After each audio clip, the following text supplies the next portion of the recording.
Okay, magandang umaga po sa inyong lahat. O, hindi naman. Alam po, napakapalad po natin ngayong umaga nito dahil ako na po ang pangatlong speaker ninyo. Dahil isa po, natutuwa po ko dahil siguro sa mga konting oras na binugol at inaksaya ni Brother Jerry, yun po talaga ang mensahe natin sa umaga nito. Yeah, we are so blessed for this little, small, or big blessings na dumarating sa atin. Ngayon linggo ito, alam niyo po, sinimulan ni Brother Jerry sa Sunday School, binigyan din ni Brother Body kung sa kanyang testimony, at ngayon siguro ako po ay pinakasama nila lang. For this morning, for our last message para sa ating Elders Month, ang ating pong pag-uusapan is count your blessings. Bilangin ang ating mga kapal. Alam mo po, itong count your blessings, naalala ko nung aming medyo maliliit nung panahon na si Ate Mer po, Ate Mer, nasan po kayo? May kinig sa umaga nito. Alam niyo po ba na kami mga bata pa kami noon, pag kami hindi napunta din sa kabila, si Ate Mer po ay talagang nanghahabol ng bata. At isa po ako doon, pati na yung kapatid ko, mga pinsan ko, ang ginagawa niya talaga, malibasa hindi pa kami sobrang dami noon, talagang kami ay hinahabol na para magpunta doon sa Sunday School. And one of the songs na ating nakapakinggan nung kami maliliit po is yung pag-awit namin na count your many blessings. Eh sabi ko nga, hinihimo ko na aking pamilya ay sana'y kakanta ngayon. Pero siguro nagpe-prepare sila sa mas mahalagang okasyon na kakanta kami. Pero salamat po. Dahil alam nyo, nung bata pa kami, isa sa pinapakanta sa amin, kami maliliit pa is yung count your blessings. At siguro kantahin ko lang, no? Tutuwa nga po ko dahil isa sa kanta natin kanina, yung pala niya ay bilangin. Ano po? Siguro minsan kanta lang tayo ng kanta pero hindi natin inanamdam kung ano yung laman ng awitin yun. So yung count your blessings po, count your many blessings, name them one by one, and it will surprise you what the Lord had done. Count your blessings, name them one by one. Count your blessings, name them one by one. Count your many blessings, see the Lord has done. So yun po, ano? So, ang susunod po ay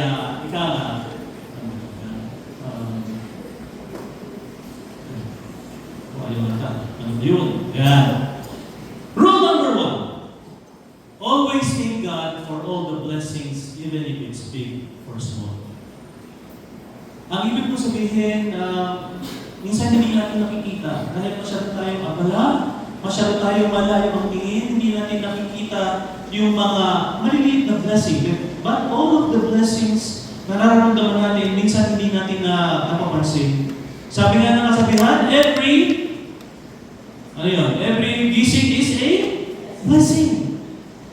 Kasi hindi lahat ng gumigising po hindi lahat ng tao ay pwede magising na sa bawat umaga. So let us remember that rule number 1. Always thank God. Lagi natin pasalamatan ng Diyos. Sa bawat pagkakataon, sa paggising pa lamang, pasalamatan natin sila. Dahil minsan, ilan na yung nabalita natin na hindi na gumising sa kanilang pagkakatulog. And then our verse, dito po. Ito po ay NIV version. Praise the Lord, my soul. All my inmost being. Praise His holy name. Praise the Lord, my soul, and forget not all His benefits, who forgives all your sins, and heals your diseases, who redeems your life from the pit, and crowns you with love and compassion, who satisfies your desires with good things, so that your youth is renewed like the eagles. Sa Tagalog, pupurihin ko ang Panginoon, buong buhay kong pupurihin ang kanyang kabanalan, pupurihin ko ang Panginoon at hindi kalilimutan ang kanyang kabutihan. Pinatatawad niya ang lahat kong kasalanan at pinagagaling ang lahat kong karamdaman. Inililigtas niya ako sa kapahamakan at pinagpapala ng kanyang pag-ibig at habag. Pinagkakalooban niya ako ng mga mabubuting bagay habang ako'y nabubuhay, kaya ako'y parang nasa aking kabataan at malakas tulad ng sa kanila. Background na po. Ito po ay sinulat ni Haring David nung panahon siya medyo matanda na. Alam niyo po ang sabi nga po ng mga komentarista, ito daw pong verse na ito, Psalms 103 verses 1 to 5 is one of the greatest psalms. Isa ito sa pinakamagandang verse dahil yun daw po ay parang mini Bible kung ano yung nilalaman ng pag-ibig ng Diyos sa atin. Ito po yung sinulat niya dahil dumaan si Haring David sa maraming pagsubok. Dumaan siya sa mga pagkakasakit. Pero alam niyo po ba kung bakit na sinabi ito? Sinabi niya ito sa kanyang sarili at sa ibang tao na kanyang nasasakupan. Ganon po yung faith ni Haring David. Para utusan niya, turuan niya, obligahin niya ang kanyang sarili para sabihin po ito. At alam niyo po, pag hinati-hati po natin yan, that is how the Lord loves us. At yan po nakapaloob ang ibang blessing ng ating Panginoon. So bless the Lord, O my soul, and all that is within me. Bless His holy name. Ang number one point, kinakailangan po ng ating pagpupuri at salamat sa Panginoon ay buo. Hindi lamang sinasabi ng aking bibig, kundi sana ang pinaka-main point, sabi nga natin, ng mga devotion natin, ng aming devotion po sa Gideon last Thursday, ang pinaka-importante is yung buong puso, buong lakas, buong pag-iisip, na talagang tunay at tapat na ikay nagpapasalamat at nagpupuri sa ating Panginoon. So, a call to praise. Ang sabi dito sa Psalms 102, praise the Lord, O my soul, and forget not all His benefits. Yung pong benefits, ito yung blessings. We have five points na huwag yun lang palilimutan. Napakasimple lang ang ating pong paalala sa bagay ito. Meron pong 5 gustong sabihin ng Diyos na saan huwag kalilimutan. Kalimitan kasi tayo mga tao, sa sobrang abala natin or nahihirapan tayo sa ating mga pang-araw-araw na buhay, madalas nakakalimot tayo na makita, makapagpasalamat ng mga pagpapala na dumarating sa atin. Mahalaga lang sa atin kapag may mabigat tayong pagsubok at tayo sinalba, yun lang ang naalala natin. Pero ang sabi natin, praise the Lord, O my soul, and forget not all His benefits. So ang paalala po, saan huwag makalimot? Ano po ha? Yan. Don't forget His benefits. Praise the Lord, my soul, and forget not. Dahil na marami na mga makakalimutin ngayon. Naalala ko po yung mga kwento ng mga malilimutin. Ano, sabi ko nga po, ulitin ko lang yung binanggit na meron minsan nakakalimot sa asawa. Minsan ako, pag tinatanong po ako nini, kailan kita sinagot? Malimit po, nakakamali po ako talaga ng date. Ano po? Basta alam ko, May. Minsan nagkakamali po ako. Pero yung mga little important things na yun is we forget. We forget those things na mahalaga para sa akin. At sabi ko nga po, kinakailangan ay matandaan natin na we are told to use every part of our being to remember and give thanks to God for His continuous blessing. Sabi nga natin, if we really love God, buong puso, buong lakas, buong pag-iisip. Number 1, so tandaan natin, hinati-hati po natin yan mamaya sa ating pong program, sa ating pong mga sariling Bibles. Yung simpleng lesson natin for today, hati-hatiin niyo po, namin natin, doon pala talaga yung blessing ni Lord para sa atin. Number 1 is the gift of forgiveness. The one who forgives all your sins. Meron doon pong bagay na napakahalaga sa Panginoon. Hindi siya nagpapatawad ng partial lang because pinapatawad tayo sa ating mga pagkakasala. Ang paalala ko dito ay personal. Nung kausap ni David ang kanyang sarili, tandaan niyo po, ilang beses na tayong nakaranas na tayo ay pinatawad ng ating pinagkasalanan na mahal natin sa buhay. Wala naman talagang tao perfecto. Ilang beses ka na nagkamali sa iyong pamilya, sa iyong asawa, sa iyong mga anak, sa ibang tao. Pero, those are people na ginagamit ng ating Panginoon para maramdaman natin yung kapatawaran. Sabi nga po namin sa mga Gideons, sa NCCF, mga married Christians, lahat naman tayo ay nagpupulang nagkakasala. Lahat tayo ay minsan hindi natin naibibigay yung atensyon, yung lahat ng mga dapat mong ginagawa sa ating mga mahal sa buhay. At kung nagkamali ka, ilang beses ka nang pinatawad ng ating mga mahal sa buhay. At ilang beses ka humingi ng tawad sa Panginoon, at alam mong pinatawad ka, pero sometimes you forget how good the Lord is, at palagi pa rin tayong nabubuhan sa ating mga kapatid. But, ang blessing number 1, let us remember, pinatawad tayo ng Panginoon at hindi lang po yun. Huwag nating kalilimutan, yung pagpapatawad ng Panginoon ay nagbunga ng ating kaligtasan. That's number 1. The greatest blessing is the total removal of all our sins and the restoration of peace with God. Ito raw pong blessing number 1 na forgiveness. Ito ang pinaka-pundasyon ng lahat ng kanyang pagpapala.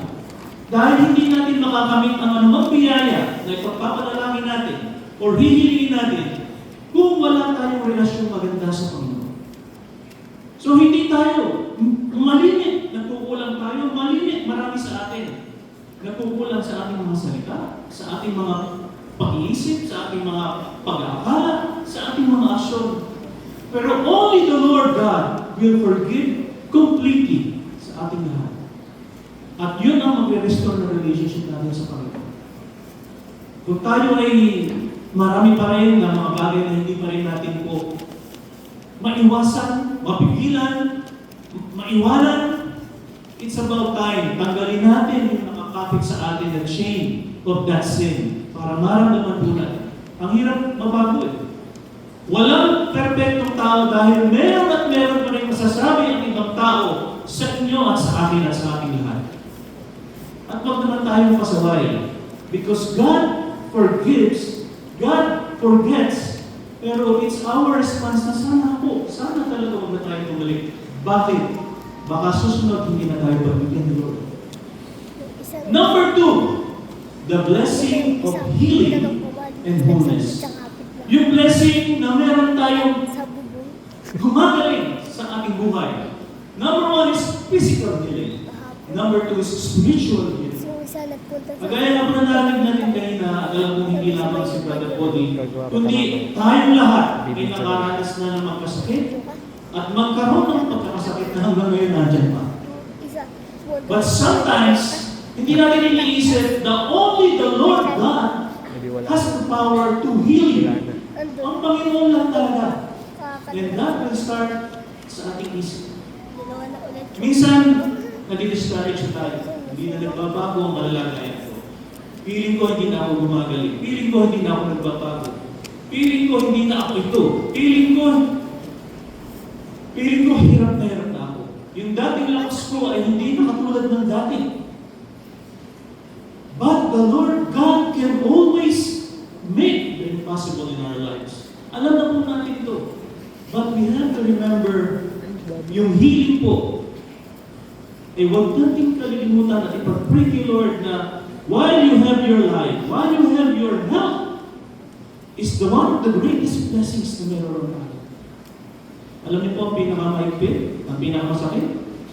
Yung bagay na hindi natin pinapansin sa ating buhay, sa ating katawan, sooner or later, pagbabayaran talaga natin yan.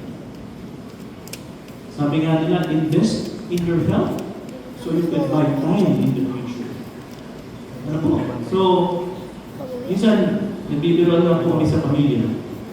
Papakuha po kami ng laboratory. Ang mahirap sa atin, ang inaabangan natin parang surprise eh. Pagtalit ang resulta, surprise! Alin ang mataas? Cholesterol, uric acid, triglyceride, lahat. Kung saan nagagaling yung posibleng iniisip mo na sakit mo. Pero alam niyo ba, maraming pagkakataon, ilang beses na tayong isinalba, pinagaling, at binigyan ng chance ni Lord. Lately, kami po mag-asawa, sabi ko nga po eh, yung mga resulta. Salamat kay Lord talaga. Dahil 99% normal. Pero meron lang kami, pareho pa kami mag-asawa siguro, dahil pareho kami kinakain. Meron lang po kami na pareho kami ng mataas. Pero mas ano yung nangyari sa amin? Minsan mas nakatuon kami dun sa isang mataas kaysa dun sa 99 values na normal. Sabi ko nga kay Mrs. siguro dapat matuwa tayo because that's the only thing na abnormal sa atin. Pero gano'n na yung pagdaramdam, gano'n na yung pag-iisip, how much more naman yung mas mabibigyan ng karamdaman? Minsan nga kami sa pamilya, sa aking mga magulang. Sabihin ko na lamang Pag tayo ay kinumusta, okay, kamusta po kayo? Kamusta ang health mo? Dapat ang sasabihin natin yung maganda muna na, di ba? Kesa dun sa, and then minsan talaga gano'n tayo pag kinamusta ka, sasabihin mo yung state mo. Di ba? Pero hindi natin nararamdaman na sana mas positive tayo about the Lord's gift of health sa atin. Kasi bakit? Ilang beses na ba tayo sinalba ni Lord? Ilang beses na nakala natin marami tayong mas madalang sakit. Ilang beses na pinagaling tayo. Pero sometimes, we do not see that kind of blessing is more important. Mas mahalaga yun. Kaysa maghanap ka tayo ng sakit at magkasakit. Sabi nga po ng isang filosofiya ng mundo, yung tinatawag na law of attraction. Kung narinig nyo na po yun, ano? Law of attraction.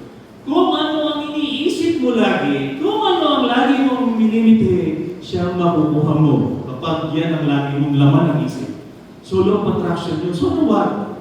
Huwag na tayo mag-isip ng higit pa natin ipagkakasakit because health is really wealth para sa atin in the future. So, yan. At hindi lang po yun.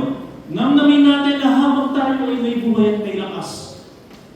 Only God can provide. And only God can heal you. Pero kailangan tulungan natin ang sarili natin. Kailangan pasalamatan natin na mayroon pa tayong lakas. Alam niyo po ako mahirap? Hindi naman lang sa health Makakapalagan mo lang yan kapag may nawala na sa iyo. Dati ngayon hindi ka na masyadong makalakad. Masakit na ang ating mga tuhod-tuhod. Yun dati. Sabi nga namin, dati ang pinagkakabalahan ng marami ay ibang mga bagay. Habang pa lang ni Ida, pinapakinggan mo na sa YouTube, ano ang gagawin, ano sasabihin ni Dr. ganito. So yun yung mga maraming narinig na, yun ang laman ng ating pag-iisip. But, sabi nga natin, blessing number 2, let us remember, only God heals. And only you can restore that health through your faith in God. Sabi ni Kuya Odin, so sabi na natin, hindi lang po yun yung ating spiritual healing. Marami pagkakataon, kapag meron tayong nagawang kasalanan, meron tayong nagawang kakulangan sa ibang tao, sa mahal namin sa buhay, nandun yung guilt. Pero kapag pinag-pray na natin, minsan, akala mo nandun pa rin yung guilt. But that is how the Lord works in our lives. Kinakailangan lang pong paniwalaan natin na ikaw ay pinagaling na, pinatawad, so huwag mo na pahirapan yung sarili natin. Kahapon magkakasama kami ng mga elders po. Ano pong sabi namin? Ay, tama na talaga ang stress. Kasi stress kills. Di ba? Sabi nga natin, napakadami ng mga umapatay sa kapayapaan ng isip ng katawan. Dahil isip na tayo ng isip, worry tayo ng worry. Kahit hindi pa dumarating yung problema. And that kills the peace, the order, and the happiness of each day. So sana huwag na natin pabigatin pa. Sabi namin kagabi, nung kami po ay hapon na dapat panahon na talaga na huwag na tayo masyadong ma-stress ng todo. Surrender, accept what God is willing to give us. At tandaan natin through faith, hindi niya tayo mabayaan. Okay. Pakisuyo na ako. Ayan. So God is our healer, providing physical, emotional, and spiritual wholeness and comfort in times of sickness. Ang hirap, ang pinakamahirap po talaga, alam nyo, is yung problema sa ating pag-iisip. Kaya ngayon po, dati hindi masyadong pinapansin yung mental health, but now is the time. Marami talaga ang mas nakakasakit kung hindi natin talaga makokontrol at ika ay magagawang mas malago at malusog na ating pag-iisip. But how can we do that? Number 1, pray and trust God. Number 2, punuin natin ng mas maraming positibong bagay. Mag-enjoy kayo, magbasa kayo. Imbis na magbasa ng mga problema at nakakatakot, yun naman makapagpapasaya po sa atin ang gawin natin. Ano po? So, yan. Number 3, blessing number 3, is redemption and deliverance. Who redeems your life from the pit? Pag sinabi pong pit, yan daw po yung danger, yung perils na kayo ay muntik ng mapahamak, muntik na kayong mamatay, muntik na kayong kung ano man ang mangyaring mabigat sa inyong buhay. Ito po yung redemption o ikang pagkatubos and deliverance kayo iniadya. When we ask, sino ba si Lord sa atin? Sino ba si Jesus sa atin? Ako po talaga, when I encounter that kind of question, alay ko sinasagot, ang Panginoon is our Savior and Deliverer. Minsan sa Facebook may gano'n fill in the blanks, Jesus is, God is, gano'n. Minsan nakakasagot po tayo, talagang lagi ko sinasabi, lagi kong tinuturo sa sarili natin, He is really our constant and forever Savior and Deliverer. Pakinggan natin at paniwalaan natin yan. Sabi ko nga po noon, ilang beses na rin po akong muntik ng makahamak habang ako'y nag-drive. Noong isa po yun, medyo muntik-muntik na, ay nung nag-drive po ako sa highway nga po ng Bae, natapat ng Balaisdaan, na meron ditong isang van, gilid na gilid. Ako naman, katatakbo ko lang po after the spot at traffic light. So, ang tendency ko talaga mabilis. Medyo mabilis-bilis ng konti kasi walang naawa na sa akin eh. Pero doon tapat ko po sa Balaisdaan, meron isang van doon na kung ilan ng metro yung pagitan sa akin, talaga pong pinilit niyang mag-change ng lane, pumunta doon sa kabilang linya papunta ko sa bayan ng Bae. Habang umiikot po siyang gano'n, bumubusina na po ako kasi may momentum na ako eh. Bumubusina ako, sabi ko lang sa sarili, ako pinilit. Alam niyo po ba na habang gumagano siya, sumusunod po ako, at nung nakalampas po siya sa akin, nagmarka po yung kulay ng kotse doon sa fender ng aming sasakyan. Gumuhit yung kulay ng kotse na umikot sa aming sasakyan. Ako lang naman nasakay. Magbe-birthday ako noon. last year. October 5. Ang sabi ko, God is good. Hindi na kami nagmamaalam kami. At sabi nung meron doon sa kabila, iniwanan na po kayo nung nakaanan niyo po. Malis na. Kasi nagtingin lang kami kung may gamit siya doon. Eh, siyempre, pinag-pray ko dahil hindi ko alam kung nagsasabihan kami, baka tamaan ako o umikot. Pero grabe po yun. Talagang imagine po yung linya doon sa likod na fender ng sasakyan. Ganun siya. Dumikit siya ng ganun manipis. So, God is good. At hindi lang yun. Kahit po kayo sa inyong buhay, this is a personal challenge to everyone. Ilang beses ka nang isinalba ni Lord. Ilang beses ka nang iniligtas ni Lord. Sa napakaraming pagkakataon na maaaring sa bingit ng kamatayan, sa bingit ng trouble, sa bingit ng problema sa negosyo, sa bingit ng problema sa trabaho, sa bingit ng relasyon sa pamilya, sa kahit anong pinagpapalooban. Pero, nung ikaw ay nag-pray at nung ikaw ay naniwala, ikaw ay niligtas, huwag nating kalilimutan yung mga pagkakataon yun. Because God will redeem you and will always deliver you in His time and in His process. So yun po, kayo po ang nakakaalam. Kung kailan tayo iniligtas, sabi ko nga po, minsan Brother Tetong, buti hindi ka nagising kung may nag-uusapan ka namin. Ganun ba? Di ba ba alam? Ay, grabe, marami nagkakasakit sa atin. Pero we have been given the chance to life. And if we are given a chance to life, to help, huwag natin kalimutan yun. Yung mga bagay na nagbigay ng pagkakataon sa atin. And only God can bring that blessing to us. So marami, isipin niyo po. Isipin niyo po kung ano-ano yung mga pagkakataon. Minsan, yung lamang simple na makarating ka sa pupuntahan mo, alam mo ba na makakarating ka doon? Alam mo ba na matatapos mo yung isang gawain mo without God? Hindi mo alam. And sometimes those little things or blessings or answered prayers, hindi natin iniisip na blessing yun.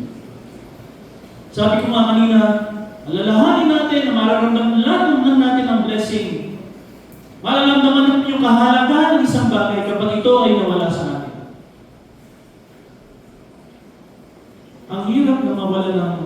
mahal sa buhay. Kaya pahalagahan natin habang kasama pa natin sila. Yung mga kapatid natin, tayong lahat. Nobody knows. But alam natin na blessing tayo sa bawat isa. Pansinin na natin ang gusto at pahalagahan natin ang family natin, ang co-workers natin, ang empleyado natin, ang employers natin, everyone. Because God will use those people to bless you and to bless them by you. So, yun yung mga assignment po. Lahat po ito na mga blessing, sana sa pag-uwi natin, kasi ang sinasabi lang natin sa message na ito, is pansinin natin to count each and every blessing. Para malaman mo na hindi lang naman naghihirap eh. Wala namang perfectong buhay.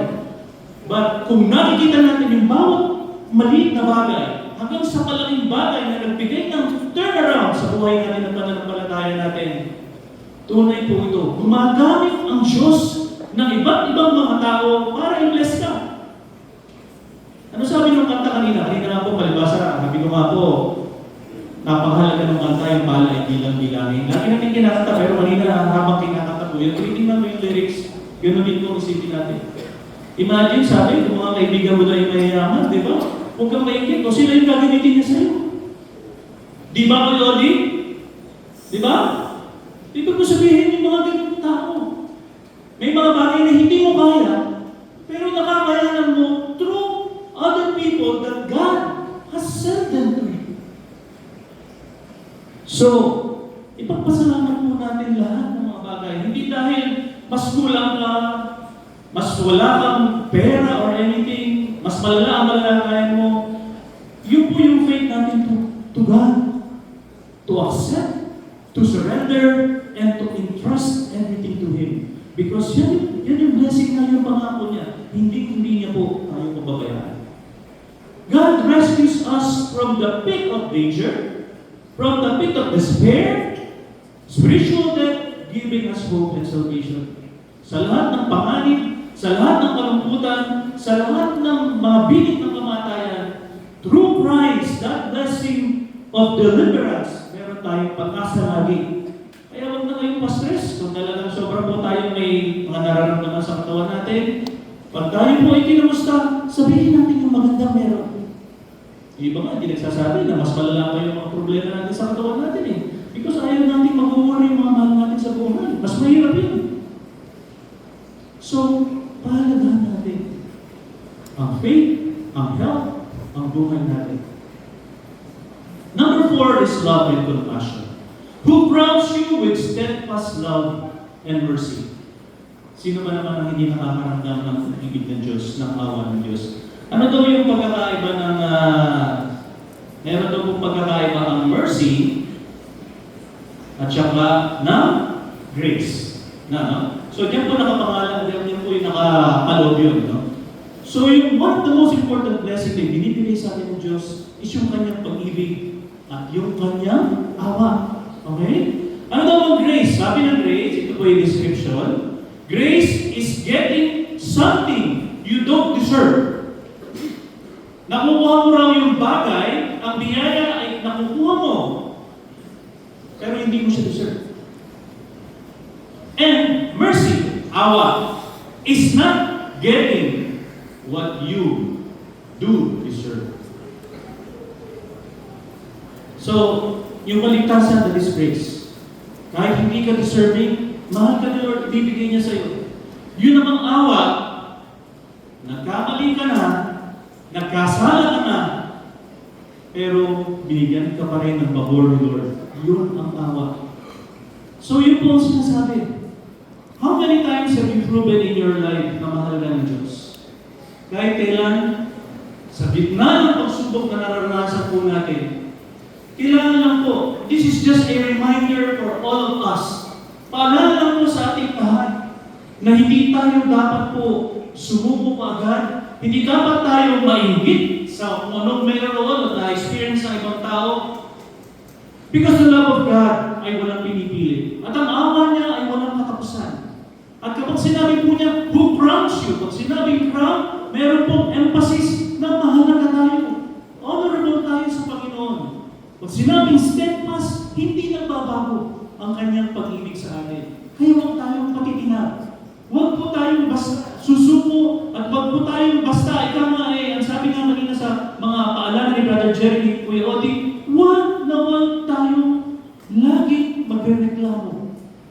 Because walang kahihinat na natin pagreklamo. Sa bawat problema, sana, una sa Panginoon, ipagkatiwala natin, ang isipin natin na hindi yung problema, kundi yung magiging solusyon sa bawat problema. So, ang kasunod po natin, we are adorned with God's unending and faithful love and compassion, which are new every morning. Kaya sana nga po, konting tip lamang, every time na tayo gumising, siyempre pasalamatan natin ang Panginoon for another chance to live. At sa bawat araw, sa bawat pagtulog, ito rin po yung iniwanan ko sa inyo, make it a habit to think, kahit na lang at least tatlong bagay, na ano yung mga mabuting nangyari at naging biyaya mo sa Panginoon. Ang hirap na may cellphone, dahil minsan yung cellphone ay distraction na sa bahay. Sabi nga nila, so close yet so near yet so close yet so near. Magkasama na, magkatalikuran pa. Dahil minsan, mas malamang pa. Kami dalawa, guilty na kami. Pero alam mo, hindi lang kami. Tayo lahat siguro. At even with your family.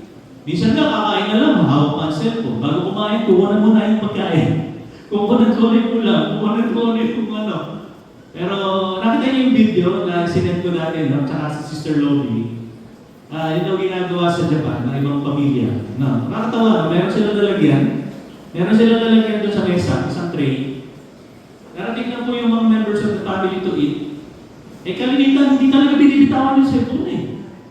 Pero alam yung ginagawa nila? Inilalagay nila doon sa tray na maliit, doon sa mesa nila, yung mga cellphone. Uupo si tatay ilagay. Uupo si nanay ilagay. Uupo yung mga bata ilagay. Because they want to respect yung pagkain at yung time to commune and to dine. Mas mahalaga. So sometimes kakain na talaga, daming distraction. So, ang ibig sabihin, every chance to life na binibigay sa atin ng Diyos, ating kung saan huwag nating palalampasin. Last and not but the least, satisfaction and renewal. The Lord who satisfies your desires with good things so that your youth is renewed like the eagle. Yung satisfaction hindi kulang sa atin. It is also the satisfaction of God.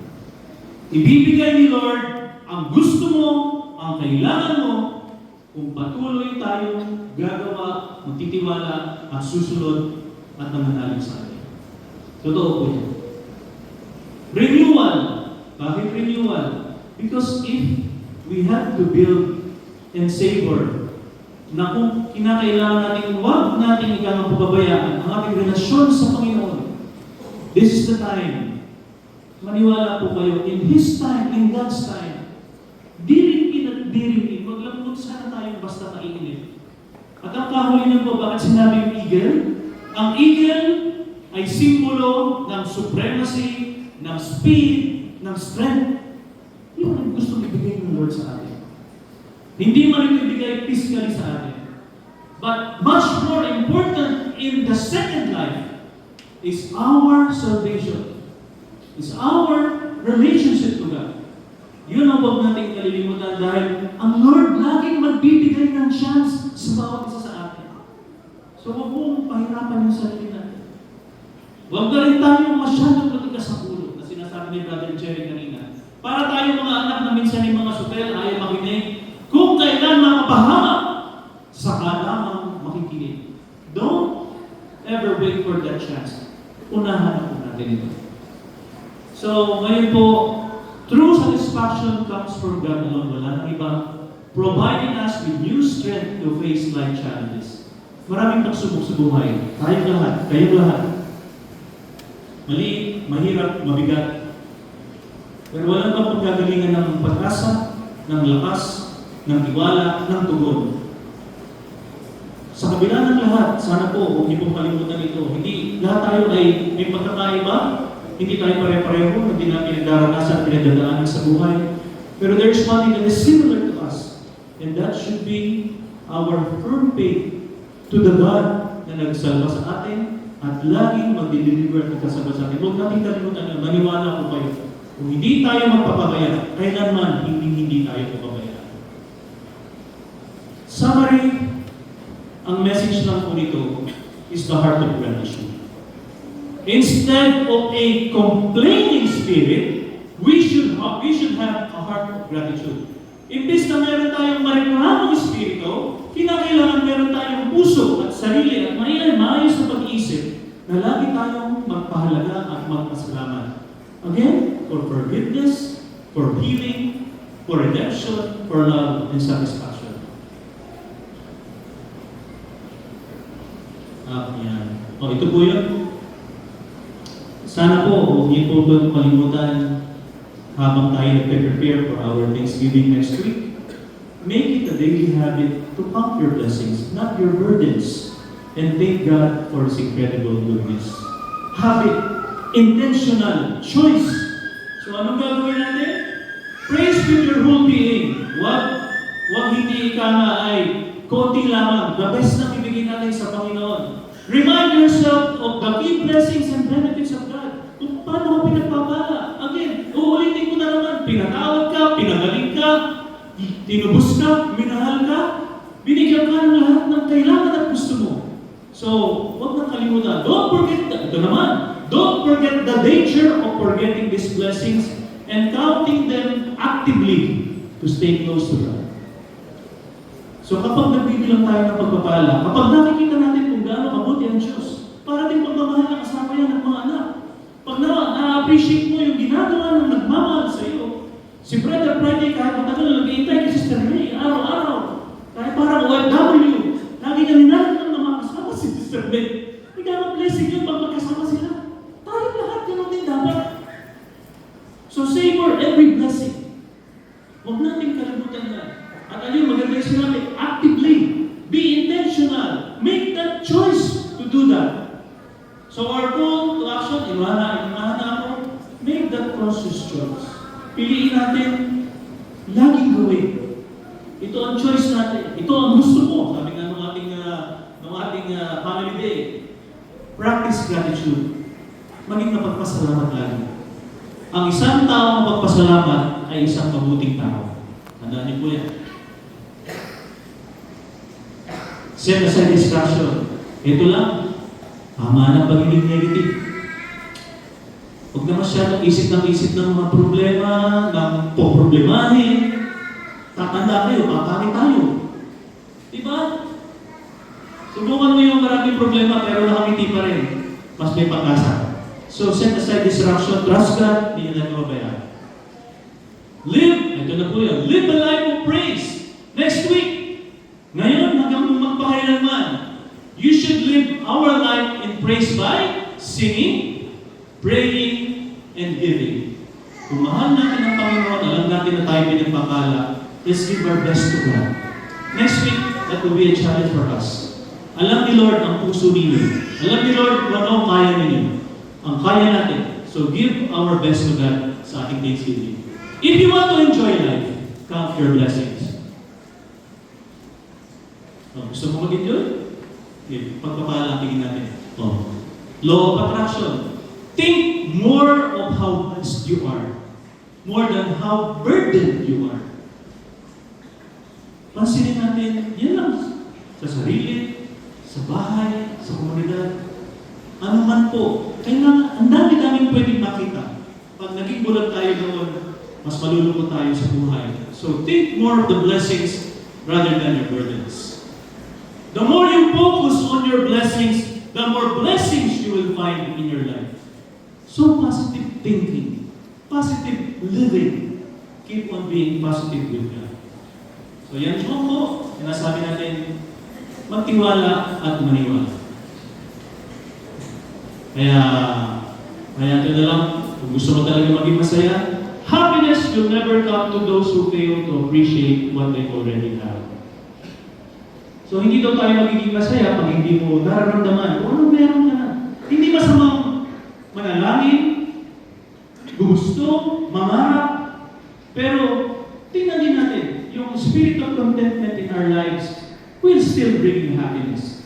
At alam niyo po, Kung alam ng Diyos na ito ay para sa iyo at para sa ikabubuti mo, ibigay at ibibigay niya yan sa atin. Kung palagay natin hindi binigay ni Lord, think twice. Meron pa rin maganda at maayos na plano ng Diyos para sa atin. Life is hard, but God is good. Hirap ang buhay, pero mabait ang Panginoon. Manalig at maniwala po tayo. Okay? So ito po ang aking pong iiwan sa inyo. Totoo po ito. Paniwalaan natin. Kayo, kausap ko po kayo. You are about to overcome something you've been dealing with. Maniwala po kayo, ma-overcome nyo. Ano man ang meron kayo ngayon na mabigat sa inyo, na pinoproblema natin. Maniwala po tayo. Your mind and heart will be soon at peace again. Have faith in God, be patient, everything will be okay. So, ito, ang sabi nga po, tingnan niyo po yan. Huwag niyo kalilimutan yung picture na yan.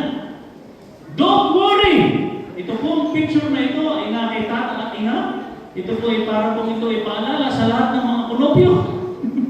Dati po ito yung na-display doon sa bahay ni Lola Anggol sa Pitata Poling. Ewan ko, ba't doon napapunta?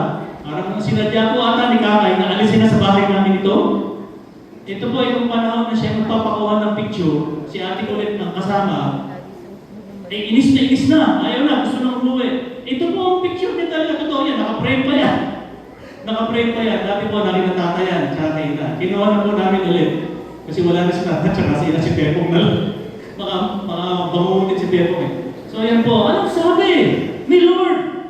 Ni Brother Jericho, don't worry! Dahil ano? Pag yan ang problema eh, ito ang gagawin natin. Be happy. Okay? So, nanahin po yan. Ano ba, babalik? O, kaya na! Sabi niya, mabilis yan. Ready, don't worry. Be happy. Okay.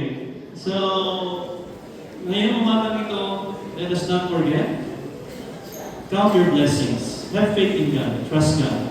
And next Sunday, if you really love God, kung talagang mahal mo si Lord, alam ni Lord ang puso mo, alam ni Lord ang kaya mo, ibigay natin muli ang ating offering, our best offering to God. Because God will use you to continue our ministries, to bless our pastors, and to bless each and every one of us. Tayo po sumandaling manalangin. Panginoon namin Diyos, Diyos na makapangyarihan sa lahat.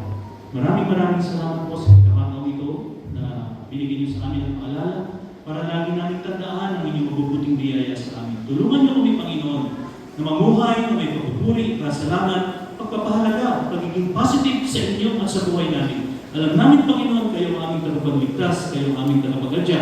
Hindi niyo kami pababayaan kung kami hindi rin pagpapabayaan sa paglilingkod sa inyo. Tulungan niyo kami, Panginoon, next week. Yung kaya namin, yung gusto namin, yung ibibigay namin will be the best for you. Ito na lang ang aming samang dalangin. In His name we pray. Amen.